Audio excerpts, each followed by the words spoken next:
Hello बच्चों, आप कैसे हो? उम्मीद है कि आप अच्छे होंगे। तो बच्चों, मैं आज लाया हूँ आपके लिए दो चर वाले रैखिक समीकरण युग्म अर्थात pair of linear equation in two variable के पार्ट थर्ड को। आज का प्रथम प्रश्न है बच्चों, यदि 2a+3b=8 तथा 3a-4b=-5 हो तो a और b का मान क्या होगा? a में a बराबर 1, b बराबर 2, b में a बराबर -1, b बराबर 2, c में a बराबर 2, b बराबर -2 और d में a बराबर 2 और b बराबर 1 दिया हुआ है आपको ये ऑप्शन। तो बच्चों चलते हैं पहला प्रश्न की ओर। आज का प्रथम प्रश्न जो है उसमें आपको क्वेश्चन में दिया हुआ है 2a+3b=8 और 3a-4b=-5 दिया हुआ है। आप इसे समीकरण के माध्यम से बना सकते हैं बच्चों। इक्वेशन को सर्वप्रथम कोई एक मान को इक्वल किया जाता है बच्चों। तो जब एक मान को इक्वल किया जाता है तो इसमें क्या करेंगे, ये वाले को इक्वल कर देते हैं, यहाँ माइनस है और यहाँ प्लस है, इसी मान को इक्वल कर देते हैं अर्थात बी वाले पार्ट को इक्वल कर देते हैं। तो बी वाले पार्ट को इक्वल करने के लिए इसके ये वाले बी के गुणक में जो होगा उसको यहाँ गुना करेंगे और इस वाले बी के गुणक में जो होगा उसको यहाँ गुना करेंगे। यानी कि दूसरे वाले इक्वेशन का बी गुणक को पहला इक्वेशन से गुना और पहला वाला इक्वेशन का बी गुणक को दूसरा इक्वेशन से गुना करेंगे। अब 4 से 2a को गुना करेंगे तो बच्चों 8a हो जाएगा प्लस 4 × 3 12b होगा =32 होगा, 4 8 32। उसी तरह से इसको भी गुना करेंगे बच्चों, 3 3 या 9 3 3 9 a हो जाएगा -4 3 12 b -15 होगा बच्चों। अब इसको लिखेंगे जोड़ने पर,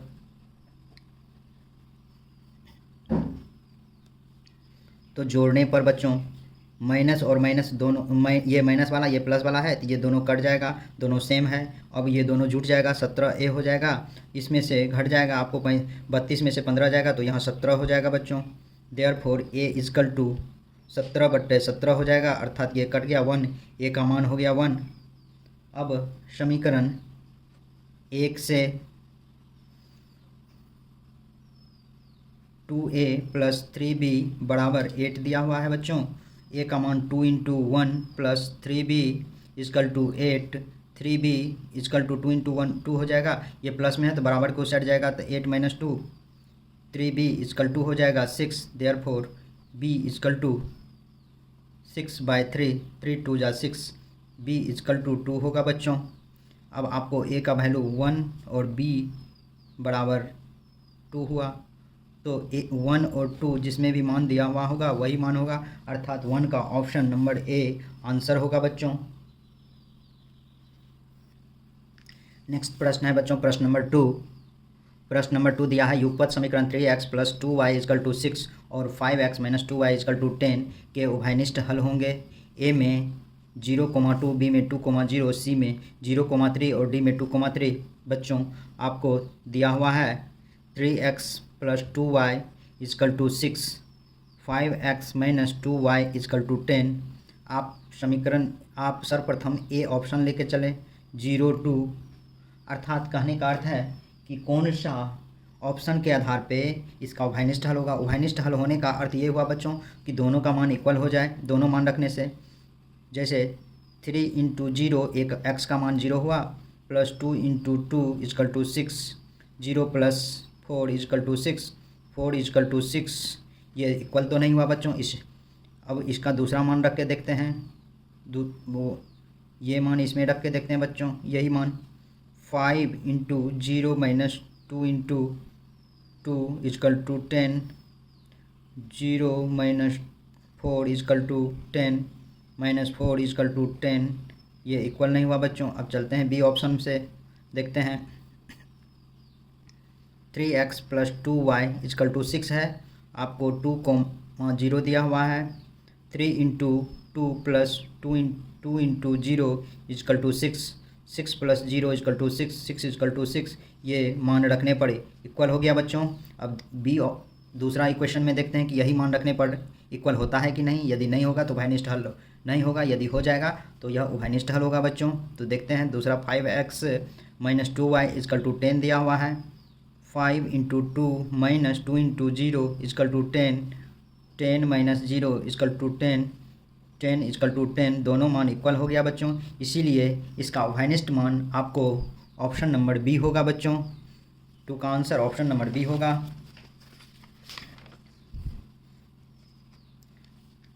तीसरा प्रश्न है बच्चों, दो चरों में एक रेखिक समीकरण 2x प्लस 3y माइनस 6 बराबर 0 x तथा y अक्ष को कहाँ काटते हैं? ए में 2,3, बी में 3,2, सी में -3, -2 और डी में इनमें से कोई नहीं दिया हुआ बच्चों। तो चलते हैं, आपको प्रश्न देखते हैं कैसे क्या दिया हुआ है। ये आपको 2x plus 3y minus 6 equal to 0 दिया हुआ है। एक्स बार, अब यहाँ एक्स और वाई अक्ष को काटते हैं तो कभी भी काटता है एक्स वाई अक्ष को तो 0 पे काटता है बच्चों। तो मान लेते हैं एक्स बराबर यहाँ 0 मान रखते हैं। 2 into 0 plus 3y minus 6 equal to 0, 0 plus 3y minus 6 equal to 0, 3y equal to minus इधर है तो बराबर के उस जाएगा तो प्लस 6 हो जाएगा, इसलिए y इजकल टू होगा बच्चों 6/3, 3 2 जा 6, y का वैल्यू होगा 2। अब यहाँ इसी तरह से बच्चों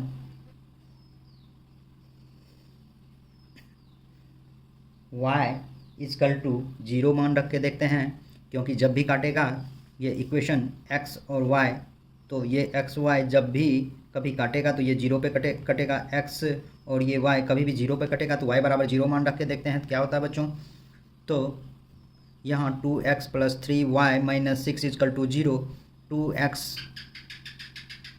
plus 3 into 0 minus 6 equal to 0, 2x plus 0 minus 6 equal to 0, 2x equal to ये 0 जोड़ेंगे तो 2x ही होगा, और ये माइनस 6 को उधर ले जाएंगे तो प्लस 6 हो जाएगा। देयरफॉर x इजकल टू 6/2, 2 3 जा 6, x का वैल्यू हो गया 3। और तो इसीलिए इसका एक्स वाई अक्ष जो काटेगा, ये एक्स वाई कभी भी कटेगा तो यह हो जाएगा आपको 3 निर्देशांक 2 का निर्देशांक पे कटेगा बच्चों। इसीलिए 3 का आंसर हो जाएगा बच्चों ऑप्शन नंबर बी।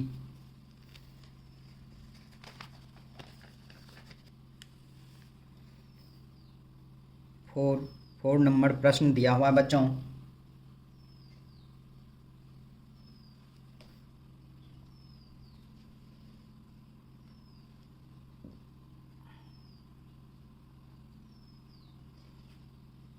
प्रश्न 4 आपको दिया हुआ है, a/x plus b/y is equal to 0 किस प्रकार का समीकरण कहा जा सकता है? ए में रेखिक समीकरण है, बी में यह रेखिक समीकरण नहीं है, सी में 2 चर वाले रेखिक समीकरण है, और डी में इनमें से कोई नहीं बच्चों। आपको ax plus b/y is equal to 0 दिया हुआ है। यहाँ x y एलसीएम लेंगे तो यहाँ ay plus bx equal to 0 होगा। ay plus bx equal to 0 into xy होगा बच्चों। ay plus bx equal to 0 हो जाएगा। तो ये बच्चों आप जानते हैं कि यह एक रेखिक समीकरण है, तो रेखिक समीकरण x प्लस 2 इजकल टू 0 ये रेखिक समीकरण एक चर वाला रेखिक समीकरण हुआ। यहाँ ay प्लस bx दिया हुआ, x और y ये 2 चर वाले रेखिक समीकरण हुए। ये बच्चों ये 2 चर वाले रेखिक समीकरण, 2 चर वाले रेखिक समीकरण हुए।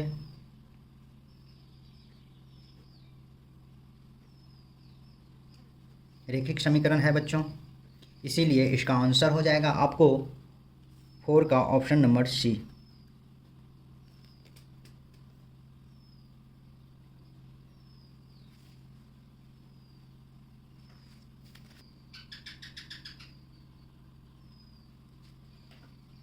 नेक्स्ट और 5 नंबर प्रश्न है बच्चों, y is equal to 3x plus 5 के हलों की संख्या क्या होगा? ए में 1, बी में 2, सी में 3, डी में अनगिनत।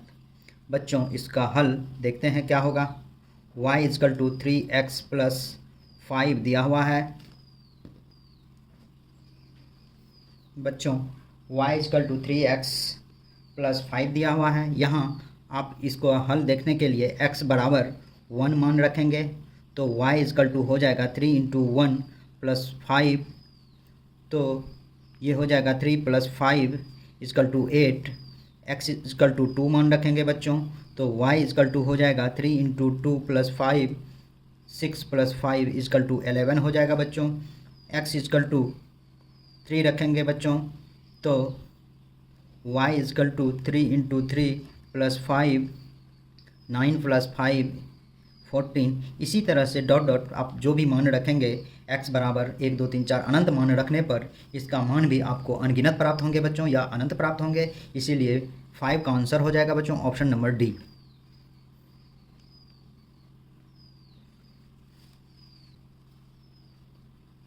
6 नंबर प्रश्न है बच्चों, a का मान जिसके लिए समीकरण निकाय ax + 10y = 0, 2x + 5y = 0 का एक शून्योत्तर हल है, तो क्या होगा? a में -4, b में -2, c में 4, d में 2। बच्चों शून्योत्तर का अर्थ होता है जो शून्य, जिसमें शून्य ना हो, शून्य के बाद का अंक या शून्य के पहले का अंक हो। तो यहाँ बच्चों आपको ax + 10y = 0 दिया हुआ है, 2x + 5y = 0 दिया हुआ है।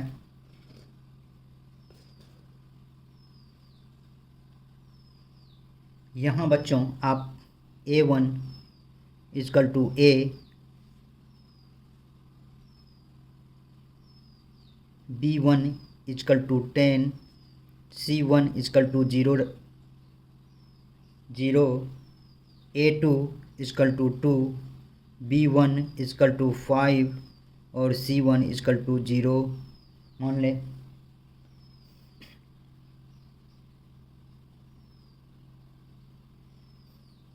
अब यहाँ बच्चों a1 बट्टे a2 कर सकते हैं a/2, b1 बट्टे b2 = 10/5, 5 दूना 10, b1 बट्टे b2 = 2। बच्चों यदि समीकरण निकाय का कोई हल ना हो, बच्चों यह एक थ्योरी होता है कि यदि समीकरण निकाय का कोई ना हल हो तो इसका होता है a1 बट्टे a2 = b1/b2। ये फार्मूला के तहत होता है। a1 बट्टे a2 आपको a/2 दिया हुआ है, b1 बट्टे b2 = 2 दिया हुआ है। देयरफॉर a = होगा 2 × 2 = 4, अर्थात आपका आंसर हो जाएगा बच्चों 6 का ऑप्शन नंबर सी।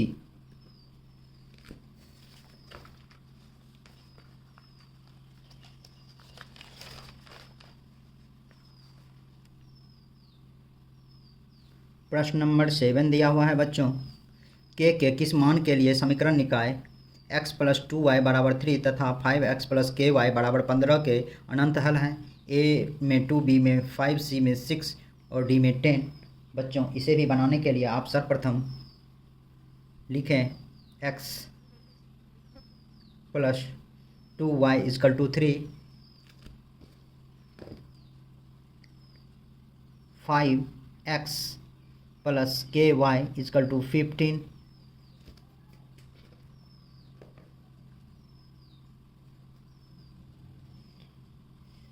आप a1 = 1 लिख सकते हैं, b1 = 2,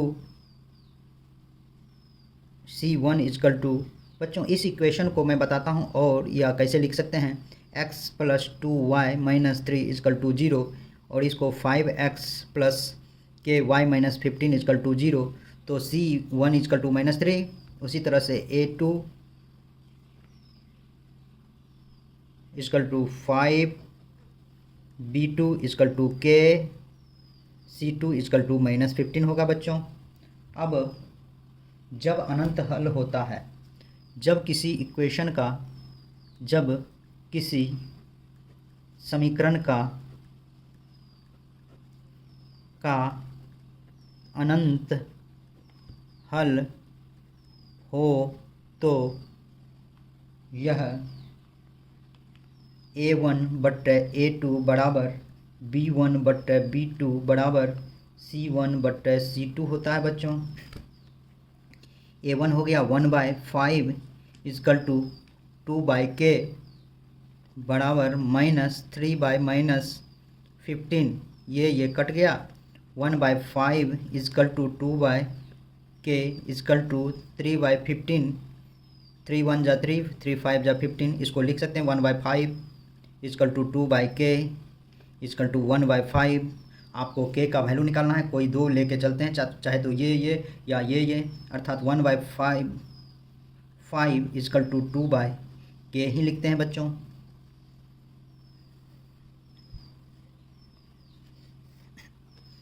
वन इंटू के हो जाएगा बच्चों। 1 इंटू के होगा 2 इंटू 5 देयर फोर के इजकल टू 10 आंसर होगा बच्चों।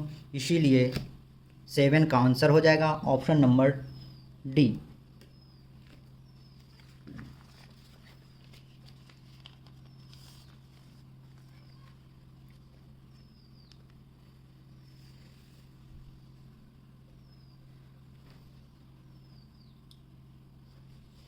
प्रश्न नंबर 8 दिया हुआ है बच्चों।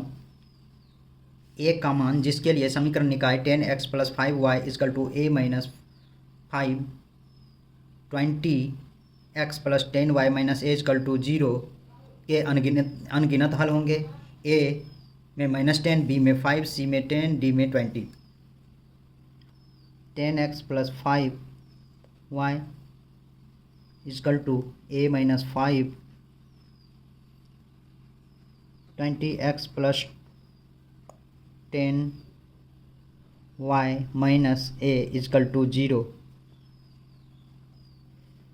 बच्चों 10x + 5y - a - 5 is equal to 0 लिख देते हैं। यहाँ 20x + 10y - a equal to 0 है। a1 equal to 10, b1 equal to 5, c1 equal to -a - 5, a2 equal to 20, b2 equal to 10, c2 equal to -a। चूँकि अनगिनत हल के लिए a1/a2 इजकल टू b1/b2 होता है बराबर c1/c2 होता है बच्चों।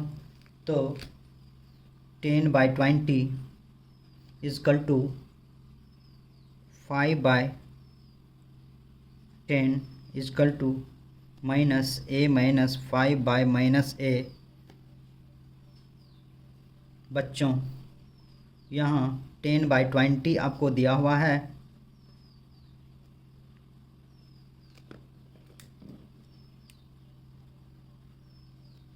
इजकल टू 5/20, 5/10 दिया हुआ है इजकल टू -a - 5/-a। ये माइनस कट गया। 5 का 5, 5 दूना 10, ये 0 कट गया। अर्थात आपको 1/2 equal to 1/2 equal to a - 5/a आया। अब 1/2 इक्वल टू a - 5/a लिख दें बच्चों। अब इसको इससे मल्टीप्लाई कर दें। 1 into a equal to 2 into a - 5 into 2 अर्थात 10। अब a - 2a equal to -10 -a equal to -10। Therefore a minus cut गया, a इजकल टू 10। अर्थात आपको 8 का आंसर हो जाएगा बच्चों ऑप्शन नंबर सी। प्रश्न नंबर 9 दिया हुआ बच्चों। के किस मान के लिए समीकरण x + 2y = 7 तथा 2x + ky = 14 संपाती होगा। ए में 4, बी में 3, सी में 2, डी में कोई नहीं। बच्चों प्रश्न आपको दिया है x + 2y = 7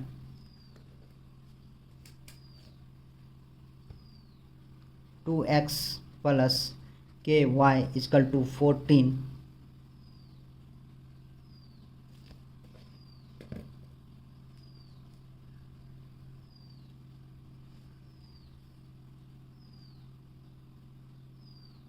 इस इक्वेशन को x plus 2y minus 7 equal to 0 लिख सकते हैं बच्चों।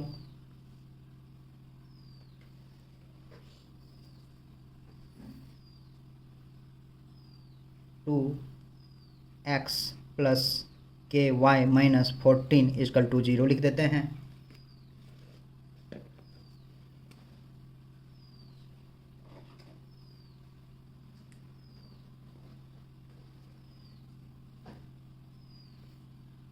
तो बच्चों आपको a1 equal to 1, b1 equal to 2 और c1 equal to -7, a2 equal to 2, b2 equal to k, c2 equal to -14 दिया हुआ है।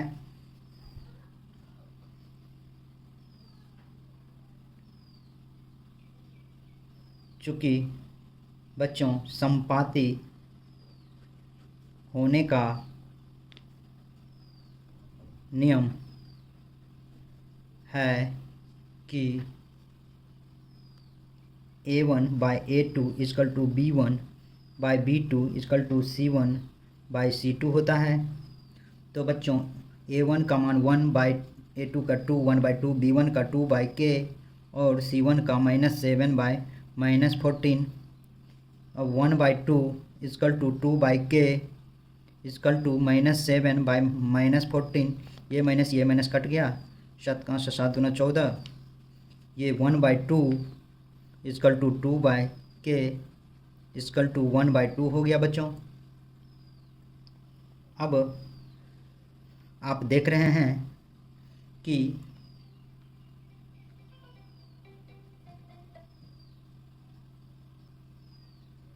वन बाई टू इक्वल है। तो बच्चों एक इक्वेशन लेके के का मान निकाल देते हैं, ये दोनों या ये दोनों लेके। तो 2 बाई के इजकल टू 1 बाई 2 लिख देते हैं। 1 इंटू 2 इंटू 2 कर दीजिए, 2 इंटू 2 क्रॉस मल्टीप्लिकेशन, 1 इंटू के लिख दीजिए बच्चों। के इजकल टू 4 होगा बच्चों। इसीलिए 9 का आंसर ऑप्शन नंबर ए हो जाएगा बच्चों।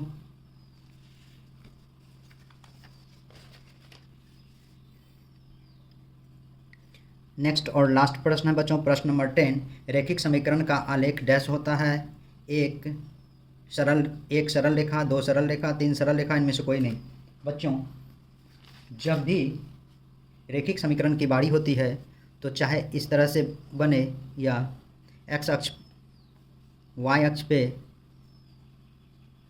तो ये कभी भी रैखिक समीकरण होगा तो इस तरह से एक रेखा पे होगा, अर्थात यह एक सरल रेखा होता है। रैखिक समीकरण बच्चों एक सरल रेखा ही होता है। यह किसी तरह की टेढ़ी मेढ़ी रेखा या कटने वाली रेखा नहीं होती है। रैखिक समीकरण का आलेख हमेशा एक सरल रेखा होता है। तो बच्चों आज के वीडियो में बस इतना ही। मेरे YouTube चैनल पर बने रहने के लिए धन्यवाद तथा ऐसे वीडियो को देखने के लिए हमारे चैनल को ज़रूर से ज़रूर सब्सक्राइब करें बच्चों। तो बच्चों बहुत बहुत धन्यवाद।